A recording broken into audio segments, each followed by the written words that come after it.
सोमवार के दिन जो अमावस्या पड़े वो सोमती अमावस्या कहलाती है। क्या करना पड़ता है उस दिन? कितना भी दुख विपदा कष्ट सम्मुख में खड़ा हुआ हो, कितना भी दुख, पूंजी धन की अगर आपको कमी पड़ रही है और ऐसा लग रहा है कि मेरे पास में कुछ भी नहीं, हम तो यहाँ तक कहेंगे कोई मकान बना रहे हो, बेटी का विवाह कर रहे हो, बेटे का विवाह कर रहे हो, कोई अच्छा कार्य कर रहे हो, धन संपदा की भी कमती दिखे तो उस समय पर कांता भगवान का स्मरण कर, कांता चक्र का स्मरण कर, शिव और नारायण का नाम लेकर एक बेलपत्र, एक शमी पत्र, एक श्वेत पुष्प, एक लाल पुष्प दोनों हाथ में लेकर भगवान शंकर के अशोक सुंदरी के स्थान पर अगर समर्पित करा जाए तो संपदा की भी कमी नहीं आती। वो कांता चक्र है जो नारायण। यहां तक शिव महापुराण की कथा कहती है, अगर कोई विद्वत ब्राह्मण ने आपको बताया है कि आपके घर में पितृदोष है, कोई विद्वान ब्राह्मण ने बता दिया कि आपके घर में काल सर्प दोष है, कोई विद्वान ब्राह्मण ने बता दिया कि आपके यहाँ पर ये वास्तु दोष है और इस दोष को मिटाना जरूरी है, कोई ने आपको बताया, उस समय पर हमें घबराना नहीं, उस समय में घबराने का क्रम नहीं है। कहते हैं पीपल का जो जल झड़ता है पीपल के वृक्ष से, आप लोगों ने कभी देखा है कि नहीं देखा, वो हमको नहीं मालूम। कितना भी अगर कोई वास्तु दोष बता दिया, पितृदोष बता दिया, काल सर्प दोष बता दिया, कितना भी अगर कोई दोष बता दे, तो पीपल का जो जल वृक्ष में से झड़ता है, कभी कभी आप उसके नीचे हाथ रखकर देखना, थाली रखकर देखना, उसमें पत्थर पर देखना, तो वहां पर भी पानी के निशान आपको मिलेंगे, बूंद के निशान मिलेंगे। मात्र उस पीपल के वृक्ष के जल की एक बिंदी, एकमात्र बिंदी, शंकर भगवान का जो शिवलिंग है जलाधारी है, चरण है, गणेश कार्तिक का स्थान है, अशोक सुंदरी का स्थान है, और प्रत्येक जलाधारी में से पानी बीच में से आकर नीचे की ओर गिरता, नीचे की ओर गिरता। आप लोगों के स्मरण में हमने पहले भी बताया कि राइट में किसका स्थान है? गणेश जी का, लेफ्ट में कार्तिक के, बीच में अशोक सुंदरी। ये क्या है? पार्वती जी का हस्त कमल शिवलिंग, और ऊपर से जो जल एक एक बूंद शंकर जी के शिवलिंग पर गिर रहा है वो शंकर जी की 5 लड़कियां जया, विषहरा, शामलीवारी, दौतली और देव, शंकर जी की 5 लड़कियों एक एक बूंद पानी शिव जी पर गिरा। जहां जल नीचे गिरता है उस स्थान से जहां तक जल बहकर जा रहा है उस स्थान तक 33 कोटि देवताओं का स्थान, 33 कोटि देवताओं का स्थान। अब जहां पानी आया, जहां नीचे गिरा, उसके बीच में जो स्थान होता है, आप लोगों ने देखा है कि नहीं देखा? जिनने देखा है जरा हाथ उठाओ। ये पानी जैसे यहां तक आया और यहां के बाद नीचे गिरेगा, तब वो नाली के माध्यम से बाहर जाएगा। तो जितनी दूर यहां से वो नीचे की ओर जो गिर रहा है, यहां से वो नीचे की ओर जो पानी जा रहा है, ये जो स्थान होता है, ये हमारे 3 दोषों को निवारण तुरंत कर देता है। एक हमारा पितृदोष, एक हमारा काल सर्प दोष और एक हमारा वास्तु दोष का निवारण ये तुरंत। और ये तो हमने केवल आपको शिव महापुराण के माध्यम से बताया कि ये 3 दोष का निवारण कर देता है, पर यदि कभी आप ध्यान से लिंग पुराण को पढ़ेंगे, आप यदि लिंग पुराण को पढ़ेंगे और गीता प्रेस गोरखपुर की लिंग पुराण को लाकर यदि आप पढ़ते हैं, या गीता प्रेस गोरखपुर की शिव अंक को भी आप अगर पढ़ेंगे, उसका नंबर हमारे स्मरण में नहीं आ रहा है, शिव अंक को भी अगर आप पढ़ेंगे तो उसमें भी आपको वर्णन मिलेगा कि हम तो केवल 3 दोष का बता रहे हैं, पर हमारे शास्त्र तो यहाँ पर और भी दोषों का वर्णन कर रहे हैं। जैसे किसी ने बता दिया आपको शनि का दोष है, किसी ने बता दिया मंगल का दोष है, किसी ने बता दिया आपको केतु का दोष है, किसी ने बता दिया आपको राहु का दोष है, किसी ने आपको कह दिया कि बृहस्पति का दोष है, किसी ने कह दिया आपको ये वाला दोष है। दुनिया के जितने दोष, पीपल के वृक्ष के झड़ता हुआ जल की एक बूंद का स्पर्श, भले वो सूख गई हो, उसका एक स्पर्श मात्र जहां पानी नीचे की ओर गिर रहा है, उतनी परिधि, उतनी जगह के बीच में जहां से पानी गिरता है, बस उस स्थान पर अगर वो उंगली अपना नाम और गोत्र का स्मरण कर कर भी लगा दी जाए और एक लोटा जल चढ़ा दिया जाए, तो ये जितने दुनिया के दोष हैं वो अपने आप समाप्त हो ही जाते हैं। शंकर की भक्ति का बोल बम का नारा है। और अच्छे से समझ लो, जरा ध्यान में आ जाए आप लोगों के, नहीं तो गलत कर बैठो तो बहुत स्मरण रखिएगा। शिवलिंग जलाधारी, जलाधारी में से पानी बहता है, नीचे की ओर जाता है। जितना मोटा शिवलिंग की ये जलाधारी होती है, उसमें से पानी जहां नीचे गिरता है, जितनी भी मोटी हो उसमें कहीं पर भी आप बिंदी लगा सकते हैं। उस स्थान पर आप कहीं पर भी उस बिंदी को लगा दो। कोई कह दे तुमको कि तुम्हारा मंगल गड़बड़ है, कोई कह दे तुमको तुम्हारा राहु गड़बड़ है, कोई कह दे तुमको तुम्हारा केतु गड़बड़ है, कोई तुमसे कह दे तुम्हारा बृहस्पति गड़बड़ है, तो समझ लेना कि हमारे ग्रह की दशा को सुधारने के लिए ये जो स्थान है, बस उस स्थान पर एक बिंदु एक।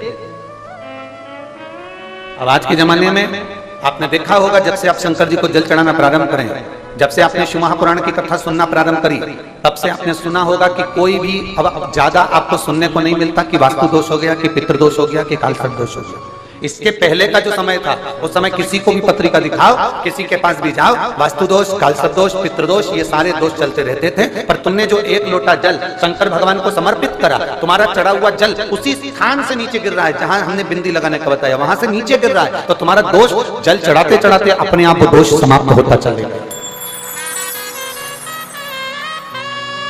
सारी समस्या का हल एक लोटा।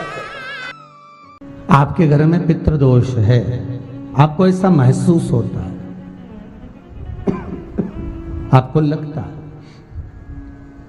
तो किसी भी नवरात्रि के पहले जो अमावस्या पड़ती है, मान लो अपन अमावस्या पड़ी, आप एक अंदाजा लगाइए, तो जिस दिन अमावस्या रहे उस दिन चावल की कटोरी में एक कपूर का टुकड़ा रख दीजिए महाराज, छोटा सा, और कपूर का टुकड़ा रखकर उस कपूर को दरवाजे के बाहर कटोरी में ही, चावल रखी हुई कटोरी में ही उसको पितरों का स्मरण कर कर जला दीजिए। और जलाने के बाद उस चावल को कहीं भी किसी भी वृक्ष की छांव में पक्षियों के लिए डाल दीजिए। शिव महापुराण की कथा कहती है, अगर मान लो पितृ आपको कष्ट दे रहे हैं, पितृ आपको तकलीफ दे रहे हैं, कोई काम नहीं होने दे रहे हैं, या कहीं आपको ऐसा लगता है कि पितरों का दोष है, तो वो पितृदोष देवी, अब ये जो आप करेंगे ये कब कर रहे हैं? अमावस्या के दिन आप उसको रख रहे हैं, अमावस्या के दिन उसको रखकर रात भर आपने रखा कपूर के साथ में, सुबह एकम पड़ गई, नवरात्रि लग गई, उसी दिन उसको जलाकर आपने पटक दिया। अर्थात उससे देवी और पितृ इन दोनों का आशीर्वाद जो प्राप्त होता है, तो घर में से पितृदोष समाप्त होकर लक्ष्मी की वृद्धि प्रारंभ हो जाती है, कार्य में सिद्धता आ जाती है। मान लो अगर पितृदोष है तो करो, नहीं है बड़े अलमस्ती से रहो, तो ये पितृदोष का स्मरण। तो यहाँ शास्त्र कह रहा है कि पितरों का जो लोक होता है, पितर जो लोक होता है, उस पितृलोक में 64 योगिनियां प्रवेश नहीं करती। जैसे सोमती अमावस्या, कौन सी अमावस्या? सोमती अमावस्या। सोमवार के दिन जो अमावस्या पड़े वो सोमती अमावस्या कहलाती है। क्या करना पड़ता है उस दिन? पीपल के पेड़ की परिक्रमा करो, या तुलसी की परिक्रमा करो, या पूजन करो, पाठ करो, कुछ भी करो, पर सोमती के दिन दान करो, पुण्य करो, सत्कर्म करो, भजन करो। तो सोमती अमावस्या का विधान इतना शास्त्र क्यों कहता है कि सारी अमावस्याओं में प्रबल सोमती अमावस्या है? शनिचरी अमावस्या से भी बड़ी अमावस्या सोमती कहलाती है महाराज।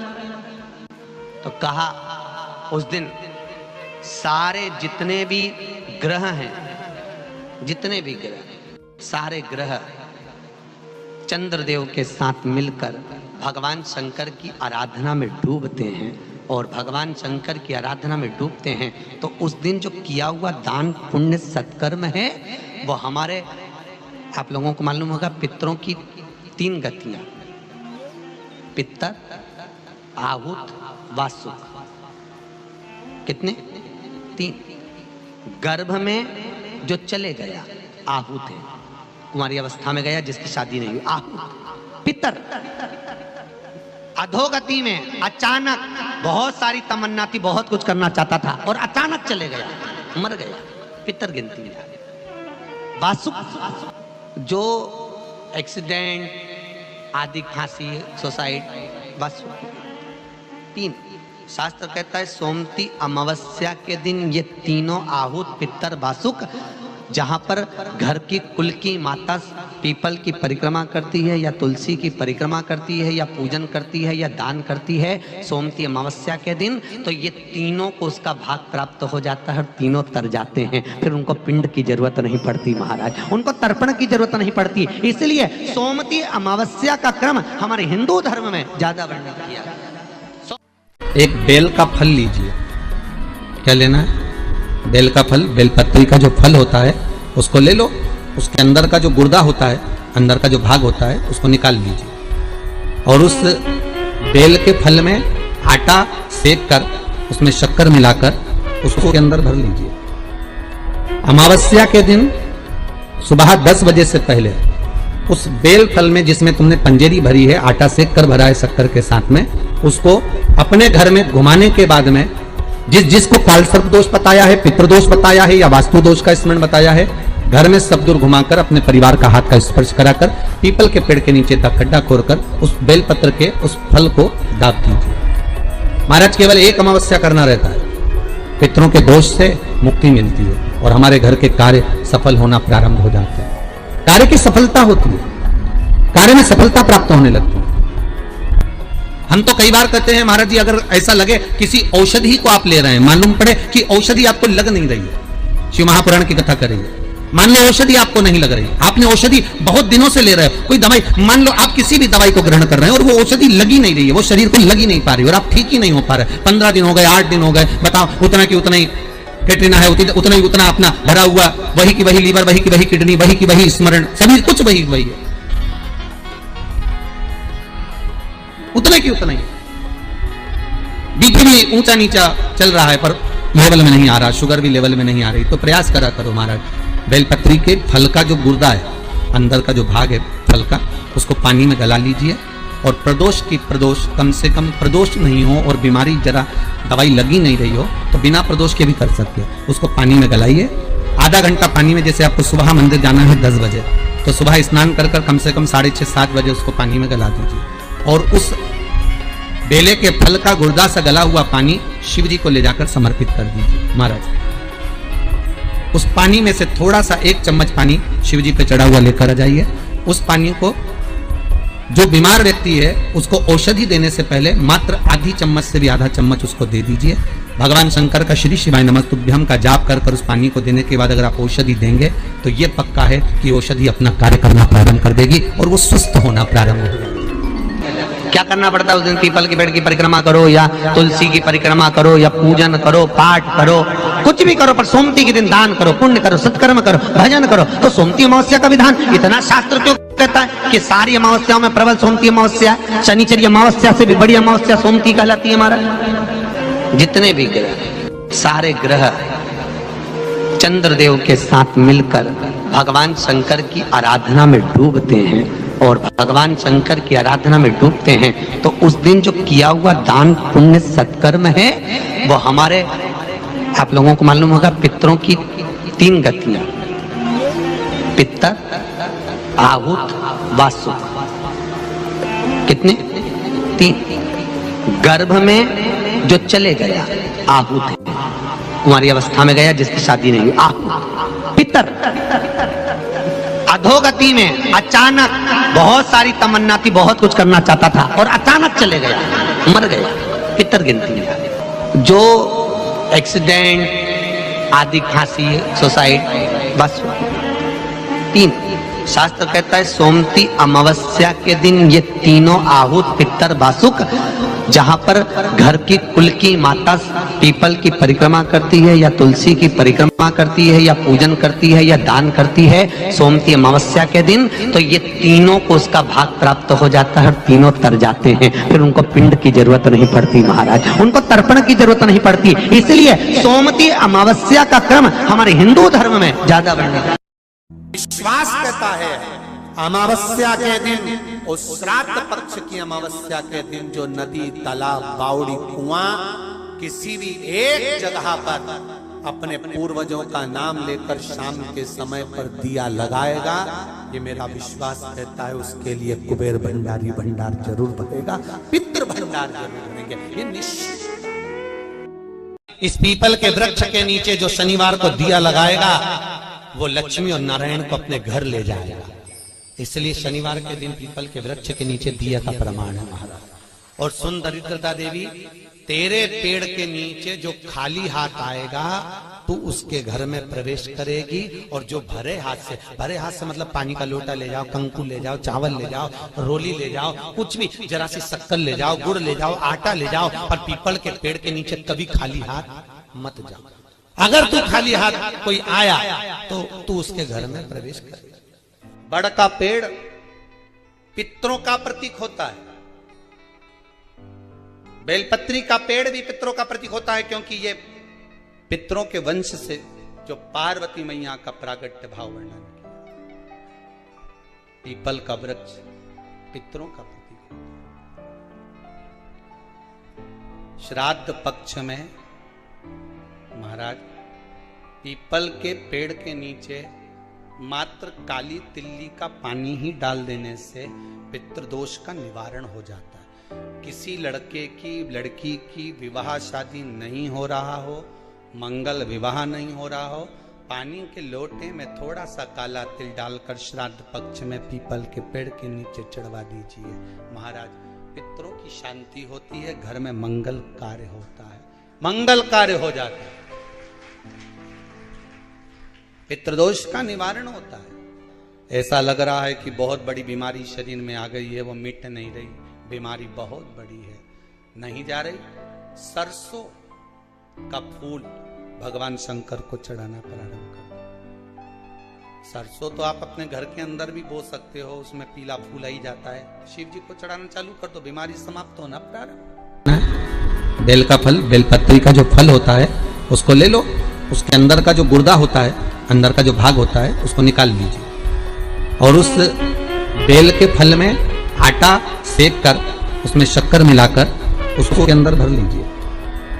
अमावस्या के दिन सुबह 10 बजे से पहले उस बेल फल में जिसमें तुमने पंजेरी भरी है, आटा सेक कर भरा है शक्कर के साथ में, उसको अपने घर में घुमाने के बाद में जिसको कालसर्प दोष बताया है, पितृदोष बताया है या वास्तु दोष का स्मरण बताया है, घर में सब दूर घुमाकर अपने परिवार का हाथ का स्पर्श कराकर पीपल के पेड़ के नीचे तक गड्ढा खोदकर उस बेलपत्र के उस फल को दाब दीजिए। महाराज केवल एक अमावस्या करना रहता है, पितरों के दोष से मुक्ति मिलती है और हमारे घर के कार्य सफल होना प्रारंभ हो जाते हैं। कार्य की सफलता होती है, कार्य में सफलता प्राप्त होने लगती है।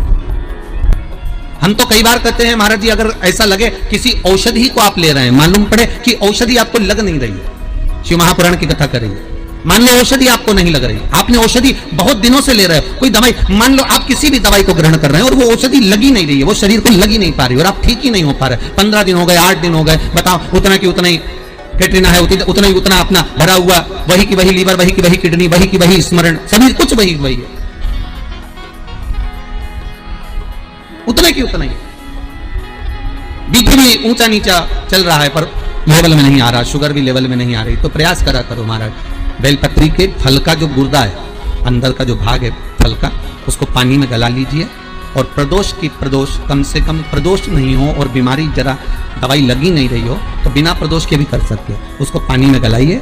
आधा घंटा पानी में, जैसे आपको सुबह मंदिर जाना है 10 बजे, तो सुबह स्नान कर कम से कम 6:30-7 बजे उसको पानी में गला दीजिए और उस बेले के फल का गुर्दा से गला हुआ पानी शिव जी को ले जाकर समर्पित कर दीजिए। महाराज उस पानी में से थोड़ा सा 1 चम्मच पानी शिव जी पे चढ़ा हुआ लेकर आ जाइए। उस पानी को जो बीमार व्यक्ति है उसको औषधि देने से पहले मात्र आधी चम्मच से भी आधा चम्मच उसको दे दीजिए। भगवान शंकर का श्री शिवाय नमस्तुभ्यम का जाप कर उस पानी को देने के बाद अगर आप औषधि देंगे तो ये पक्का है कि औषधि अपना कार्य करना प्रारंभ कर देगी और वो स्वस्थ होना प्रारंभ हो जाएगी, वो स्वस्थ हो